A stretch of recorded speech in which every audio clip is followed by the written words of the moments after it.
طيب احنا هنعلق برضو على انس، ده الفيديو التاني مش الفيديو الاولاني. انس الشاب المصري اللي هو راح قفل القنصليه المصريه بقفل، وراح برضو تاني قفل القنصليه الاردنيه بقفل، وصوروا واحد صاحبه راح قفل وهو كان موجود برضو هناك وصوروا الفيديو.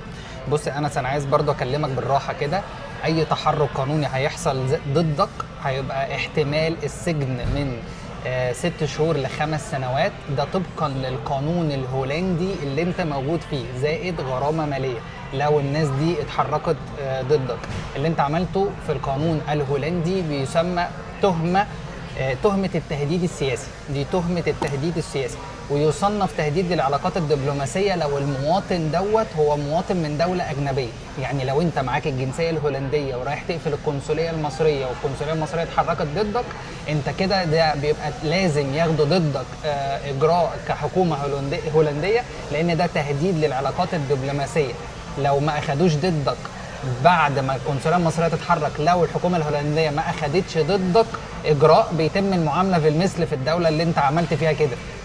تمام. طيب لو انت معكش الجنسيه الهولنديه ومعكش اقامه وانت مجرد واحد مصري وقاعد على تاشيره هناك، يتم ترحيلك. طب العقوبه في القانون الهولندي اللي انت عملته السجن من 6 شهور ل5 سنوات، زائد غرامه ماليه لو اتحركوا ضدك. انا برضو بقول الكلام دوت علشان لو حد حب يقلده ما تلاقيش نفسك لوحدك.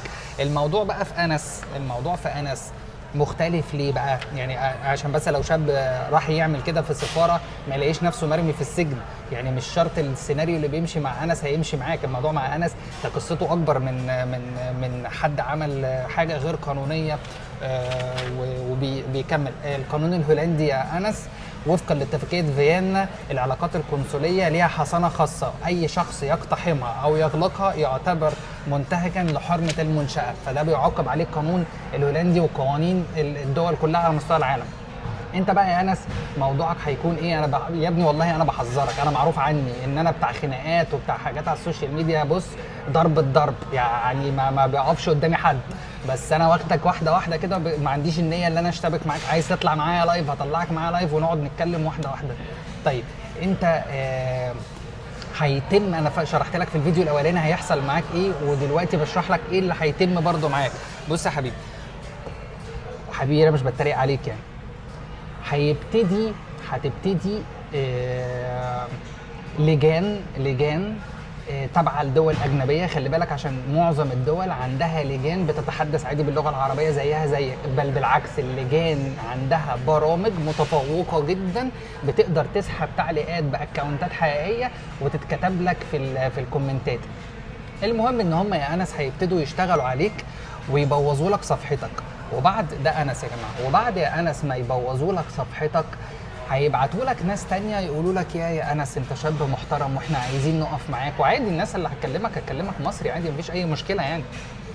يقولوا لك احنا عايزين نقف معاك وعايزين نساعدك، فاحنا نبعت لك ناس برضو تساعدك في صفحتك وتقوي لك صفحتك وتحمي لك صفحتك، ودي بتبقى شركات ميديا وهنحمي لك الصفحه بتاعتك. فانت طبعا هتلاقي صفحاتك في اليوتيوب بتتقفل، صفحاتك على الفيسبوك بتتقفل، على الانستجرام بتتقفل، فانت تفتكر ان وهيقولوا لك دي لجان السيسي عماله تقفل لك الصفحات، فانت تخاف فتقول لهم خلاص ماشي يلا بينا. واحده واحده يبتدوا يساعدوك بقى باجهزه كمبيوتر، يبتدوا يساعدوك ببرامج، يبتدوا يساعدوك بفيديو اديتنج، يبتدوا يساعدوك بحاجات بسكريبتات هتجيلك من ناس انت مش عارف مين الشخص الاساسي اللي باعت لك السكريبت.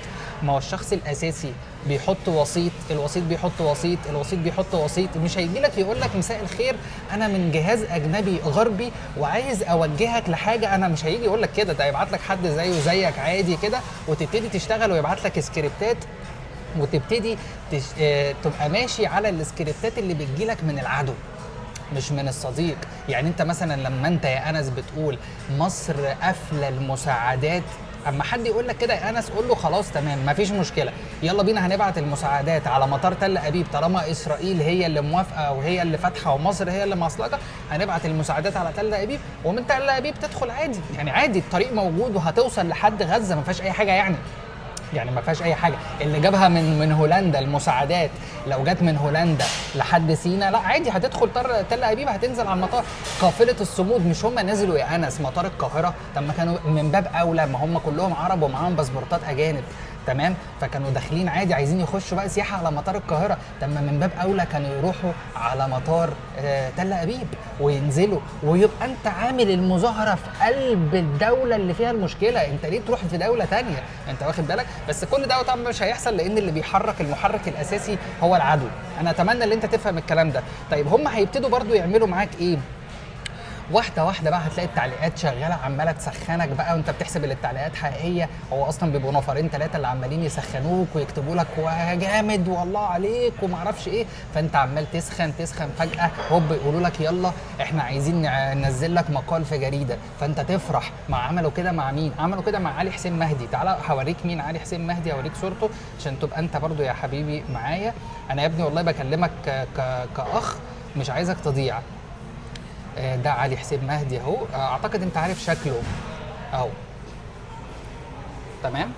طيب قالوا له تعالى واكتب مقال وعبر عن رايك، فاخدوه في واشنطن بوست. انت متخيل؟ يعني انت متخيل ان جريده واشنطن بوست اللي بيملكها، اللي من وجهه نظرك انت هم العدو، هيخلوك تكتب وتعبر عن رايك من فراغ؟ اهو واشنطن بوست، فكتب مقال هناك، يعني واخد بالك؟ كتب المقال في واشنطن بوست. طيب قالوا له روح وقف عند القنصليه واهتف ضد النظام واهتف معرفش ايه، وراح فعلا اهو. يعني هو نفس السيناريو اللي بيتعامل معاك بالظبط، انا عايزك تسال هو فين علي دلوقتي؟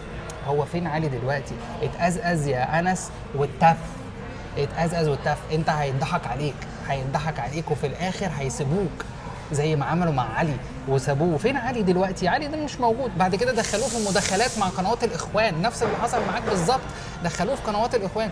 هتيجي بقى واحد هيقول لك ايه من اللي هيغسلوا دماغك؟ هيقول لك ليه؟ ما هو عندك معتز مطر وفلان وفلان شغالين. لا يا انس، الناس دي يا انس غرزت ليه؟ انا متعمد اتكلم مع انس بالراحه عشان لو اي شباب بيتاثر برضو بالكلام ده ما يقعش في نفس الغلطات. الناس دي يعني ايه غرزت يا انس؟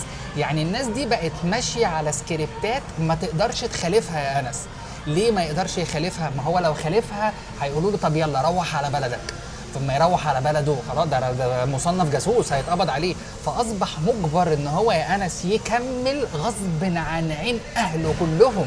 هو بقى في النص خلاص مش قادر، مش هينفع يوقف، واخد بالك؟ فهيبتدوا يشتغلوا عليك بالشكل ده. طيب نفس اللي حصل مع علي بيحصل معاك انت، وما يقدروش معتز مطر والناس اللي انت طلعت معاهم وكل الكلام ده ما يقدروش، انا باكد عليك ما يقدروش يبطلوا. طيب المهم بقى يا انس، لما علي احنا برضو وصلنا له كتير ان يا علي اللي بيشغلك علي ركز معايا، علي ده تمام، اتوصل له كتير اللي بيشغلك يا علي هو العدو يا حبيبي، هو العدو بيشغلك لاجنده معينه. طب خلينا نمشي معاك يا انس، تعالى نفتح الحدود وندخل الفلسطينيين على سيناء. طب ما انت كده يا انس بتطلب مني ان انا انهي القضيه. امشي معايا واحده واحده، انت بتطلب مني انهي القضيه. طب يا انس انت بتطلب مني ان انا افتح الحدود وادخل الفلسطينيين سيناء. طب ليه يا انس ما بتطلبش من اليونان اللي هي تفتح الحدود وتدخل الفلسطينيين اليونان؟ ليه يا انس؟ طب ليه مش بتطلب من الاسرائيليين يدخلوا الفلسطينيين صحراء النقب ويبنوا لهم بيوت هناك يا انس؟ ليه يا انس؟ طب ليه يا انس مش بتطلب ان هم الاسرائيليين يوقفوا اصلا اللي بيعملوه؟ يعني احنا شفنا واحد ضرب واحد فبنتكلم بنلوم الجيران، انتوا ليه اللي اتضرب ده ما دفنتوهوش؟ انت فاهم؟ طب ليه يا انس ما نطلبش من تركيا تفتح الحدود وتدخلهم؟ يعني عادي، هي مركب هتطلع هتوصل، مراكب هتوصل، طيران هيوصل يعني. ولا هم اقنعوك يا انس ان واقنعوا ضحكوا على الناس ان ما بقاش في وسائل مواصلات فلازم يخشوا ماشي من عند المعبر لسينا فقط؟ انت واصله لك الفكره يا انس؟ انا بفهمك واحده واحده. طيب علي لما الجهاد اخدوا والنضال اخدوا وبتاع وقامت الحرب على غزه، عارف علي عمل ايه؟ علي ابتدى يشوط في العدو، فقالوا له ايه انت انتهبل ولا ايه؟ انت هتشوط في العدو؟ انت مجنون؟ انت عايز تشوط في العدو؟ الله، قام علي استغرب، امال فين الحريه؟ حريه ايه يالا؟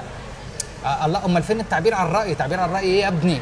لا انا عايز اكمل في النضال بتاعي، انتوا مفهميني ان احنا بنجاهد ضد السيسي عشان نحرر القدس ونحرر شارع خالد بن الوليد ونحرر المنوفيه. قالوا له يلا لا عند امك على طول. اختفى اختفى يا باشا، خلاص يا باشا، في ليميت. نفس اللي بيحصل. طب ايه المقال؟ ممكن اكتب مقال تاني اللي انتوا بتخفوني، ما انتوا خليتوني اكتب في واشنطن بوست. مفيش الكلام ده، روح عند امك، مفيش يا حبيبي. فنفس اللي بيحصل معاك، ما يغركش الشعارات، ما يغركش. خلي بالك يا حبيبي يا انس، علشان ما تضيعش في الرجلين. لما هتضيع في الرجلين انت هتندم على كل حاجه. انت معاك الفرصه، خلي بالك اللي انت عملته، واي شاب هيحاول يعمل كده خلي بالكم يا جماعه ده ضد القانون. يعني القنصليه تتحرك ضدك انت هتتسجن، خلي بالك يا جماعه.